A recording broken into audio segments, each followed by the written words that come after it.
Hello, kiddos.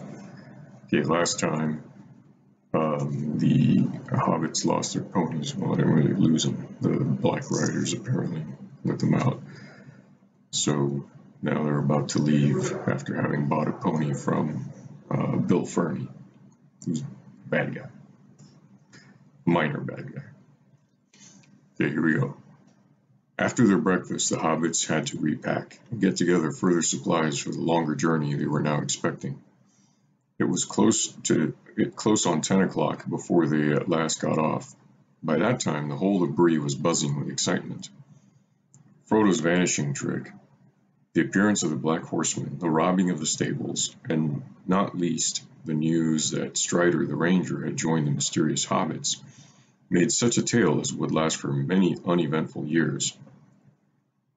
Most of the inhabitants of Bree and Staddle, and many even from Combe and Archet, were crowded in the road to see the travelers start. The other guests in the inn were at the doors or hanging out of the windows. Strider had changed his mind. He had decided to leave Bree by the main road. Any attempt to set off across country at once would only make matters worse. Half the inhabitants would follow them to see what they were up to, and to prevent them from trespassing. They said farewell to Nob and Bob, and took leave of Mr. Butterbur with many thanks. "I hope we shall meet again some day when things are merry once more," said Frodo. "I should like nothing better than to stay in your house in peace for a while." They tramped off, anxious and downhearted, under the eyes of the crowd. Not all the faces were friendly, not all the words that were shouted, nor all the words that were shouted. But Strider seemed to be held in awe by most of the Breelanders, and those that he stared at shut their mouths and drew away. He walked in front with Frodo. Next came Merry and Pippin, and last came Sam, leading the pony, which was laden with as much of their baggage as they had the heart to give it. But already it looked less dejected, as if it approved of the change in its fortunes. Sam was chewing an apple thoughtfully. He had a pocket full of them, a parting present from Nob and Bob. "Apples for walking and a pipe for sitting," he said, "but I reckon I'll miss them both before long." The hobbits took no notice of the inquisitive heads that peeped out of doors, or popped over walls and fences as they passed, but as they drew near to the further gate, Frodo saw a dark, ill-kept house behind a thick hedge, the last house in the village. In one of the windows he caught a glimpse of a sallow face with sly, slanting eyes, but it vanished at once. "So that's where that southerner is hiding," he thought. "He looks more than half like a goblin." Over the hedge another man was staring boldly. He had heavy black brows and dark, scornful eyes. His large mouth curled in a sneer. He was smoking a short black pipe. As they approached, he took it out of his mouth and spat. "Morning, Longshanks," he said. "Off early? Found some friends at last?" Strider nodded, but did not answer. "Morning, my little friends," he said to the others. "I suppose you know who you've taken up with." "That's Stick-it-not Strider, that is, though I've heard other names not so pretty. Watch out tonight, and you, Sammy, don't go ill-treating my poor old pony." "Pah!" he spat again. Sam turned quickly. "And you, Ferny," he said, "put your ugly face out of sight, or it will get hurt." With a sudden flick, quick as lightning, an apple left his hand and hit Bill square in the nose. He ducked too late, and curses came from behind the hedge. "Waste of a good apple," said Sam regretfully, and strode on. At last they left the village behind. The escort of children and stragglers that had followed them got tired and turned back at Southgate. Passing through, they kept on along the road for some miles. It bent to the left, curving back into its eastward line as it rounded the feet of the Bree Hill, and then it began to run swiftly downwards into wooded country. To their left they could see some of the houses and hobbit holes of Staddle on the gentler southeastern slopes of the hill. Down in a deep hollow, away north of the road, there were wisps of rising smoke that showed where Combe lay. Archet was hidden in the trees beyond. After the road had run down some way and left Bree Hill standing tall and brown behind, they came on a narrow track that led off toward the north. "This is where we leave the open and take to cover," said Strider. "Not a shortcut, I hope," said Pippin. "Our last shortcut through the woods nearly ended in disaster." "Ah, but you had not got me with you then," laughed Strider. "My cuts, short or long, don't go wrong." He took a look up and down the road. No one was in sight, and he led the way quickly down towards the wooded valley. His plan, as far as they could understand it without knowing the country, was to go towards Archet at first, but to bear right and pass it on the east, and then to steer as straight as he could over the wild lands to Weathertop Hill. In that way they would, if all went well, cut off a great loop of the road, which further on bent southwards to avoid the Midgewater marshes. But of course, they would have to pass through the marshes themselves, and Strider's description of them was not encouraging. However, in the meanwhile, walking was not unpleasant. Indeed, if it had not been for the disturbing events of the night before, they would have enjoyed this part of the journey better than any up to that time. The sun was shining, clear but not too hot. The woods in the valley were still leafy and full of color, and seemed peaceful and wholesome. Strider guided them confidently among the many crossing paths. Although left to themselves, they would soon have been at a loss. He was taking a wandering course with many turns and doublings to put off any pursuit. "Bill Ferny will have watched where we left the road for certain," he said, "though I don't think he will follow us himself. He knows the land round here well enough, but he knows he is not a match for me in a wood. It is what he may tell others that I am afraid of. I don't suppose they are far away. If they think we have made for Archet, so much the better." Whether because of Strider's skill or some other reason, they saw no sign and heard no sound of any other living thing all that day. Neither two-footed, except birds, nor four-footed, except one fox and a few squirrels. The next day they began to steer a steady course eastward, and still all was quiet and peaceful. On the third day out of Bree, they came out of the Chetwood. The land had been falling steadily ever since they turned aside from the road, and they now entered a wide, flat expanse of country, much more difficult to manage. They were far beyond the borders of the Bree land, out in the pathless wilderness and drawing near to the Midgewater marshes. The ground now became damp, and in places boggy here and there, The ground now became damp, and in places boggy here and there, they came upon pools and wide stretches of reeds and rushes filled with the warbling of little hidden birds. They had to pick their way carefully to keep both dry-footed and on their proper course. First they made fair progress, but as they went on, their passage became slower and more dangerous.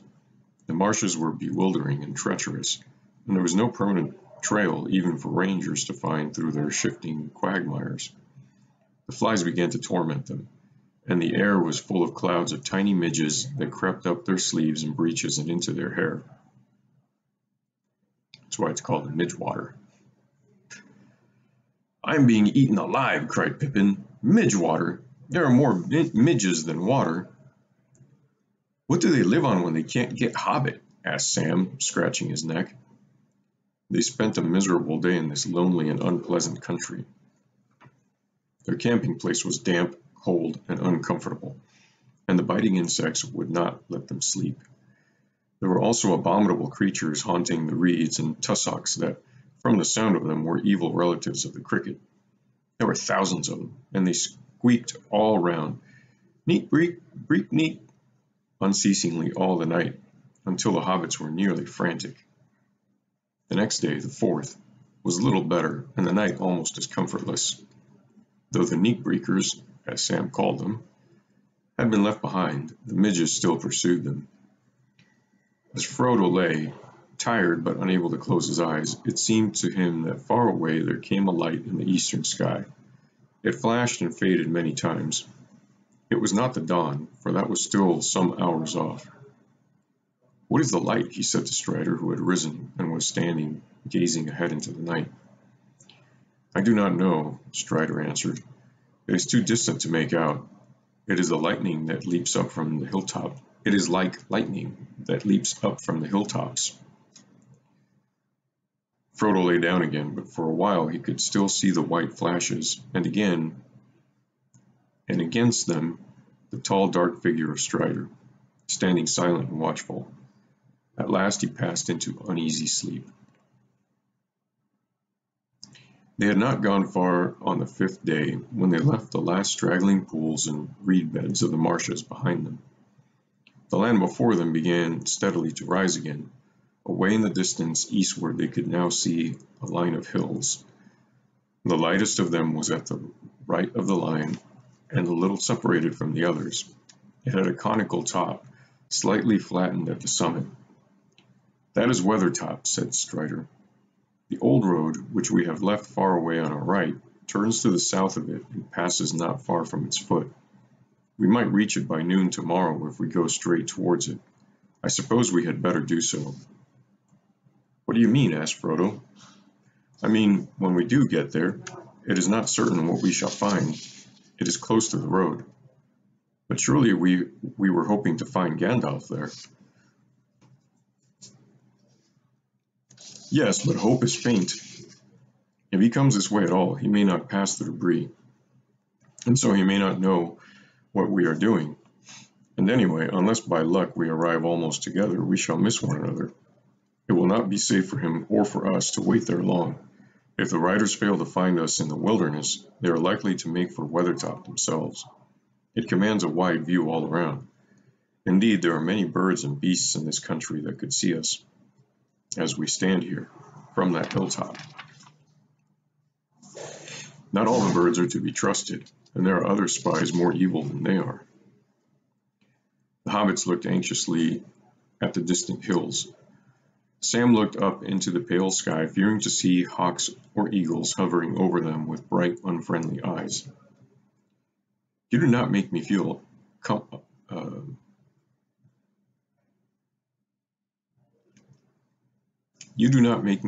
uncomfortable and lonesome, Strider," he said. "What do you advise us to do?" asked Frodo. "I think," answered Strider slowly, as if he was not quite sure, "I think the best thing is to go straight east from here as we can, to make for the line of hills, not for Weathertop. There we can strike a path I know that runs at their feet. It will bring us to Weathertop from the north and less openly. Then we shall see what we shall see." All that day they plodded along, until the cold and early evening came down. The land became drier and more barren, but mists and vapors lay behind them on the marshes. A few melancholy birds were piping and wailing, until the round red sun sank slowly into the western shadows. Then an empty silence fell.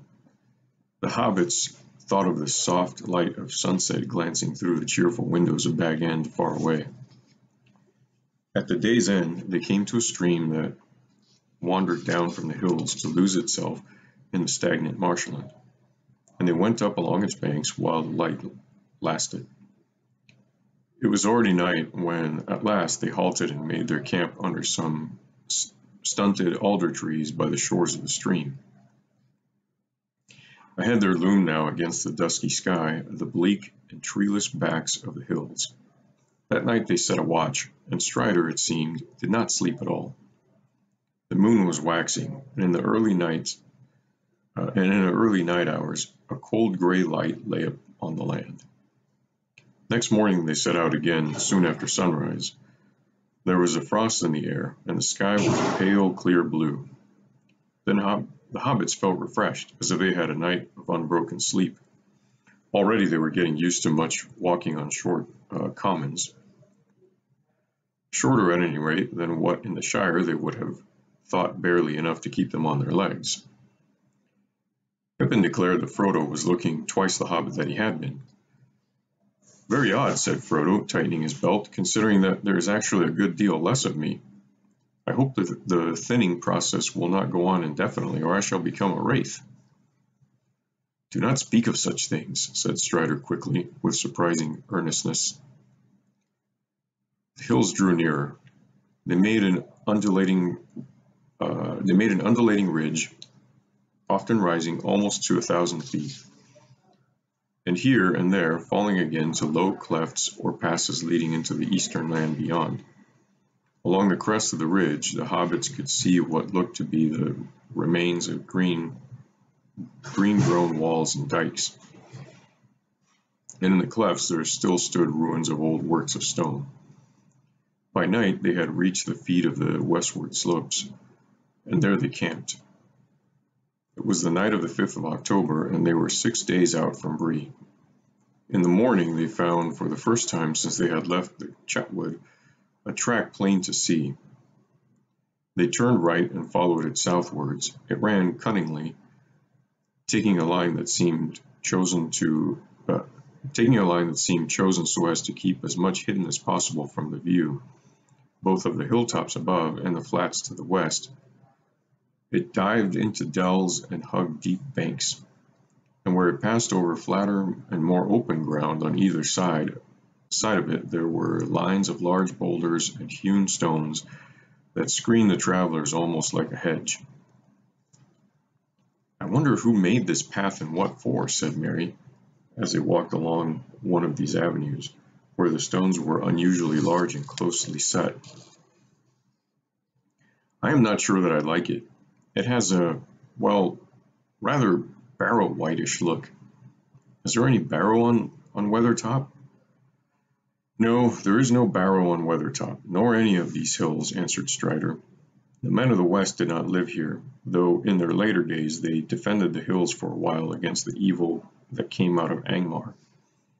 This path was made to serve the forts along the walls, but long before, in the first days of the North Kingdom, they built a great watchtower on Weathertop. Amon Sul, they called it. It was burned and broken, and nothing remains of it now but a tumbled ring, like a rough crown on the hill's head. Yet once it was tall and fair. It is told that Elendil stood there watching for the coming of Gil-galad out of the west in the days of the last alliance. The hobbits gazed at Strider. It seemed that he was learned in old lore as well as in the ways of the wild. Who was Gil-galad? Asked Merry, but Strider did not answer and seemed to be lost in thought. Suddenly a voice murmured, Gil-galad was an elven king, of him the harpers sadly sing, the last whose realm was fair and free, between the mountains and the sea. His sword was long, his lance was keen, his shining helm afar was seen. The countless stars of heaven's field were mirrored in his silver shield. But long ago he rode away, and where he dwelleth none can say. For into darkness fell his star, in Mordor, where the shadows are. The others turned in amazement, for the voice was Sam's. Don't stop, said Merry. That's all I know, stammered Sam, blushing. I learned it from Mr. Bilbo when I was a lad. He used to tell me tales like that, knowing how I was always one for hearing about elves. It was Mr. Bilbo has taught me my letters. He was mighty book-learned, was dear old Mr. Bilbo, and he wrote poetry. He wrote what I have just said. He did not make it up, said Strider. It is part of the lay that is called The Fall of Gil-galad, which is in an ancient tongue. Bilbo must have translated it. I never knew that. There was a lot more, said Sam, all about Mordor. I didn't learn that part. It gave me shivers. I never thought I should be going that way myself. Going to Mordor, cried Pippin. I hope it won't come to that. Do not speak that name so loudly, said Strider. All right, I gotta stop there, kiddos. We got a lot of stuff going on here. I will read some more tomorrow. Love you always and forever, no matter what.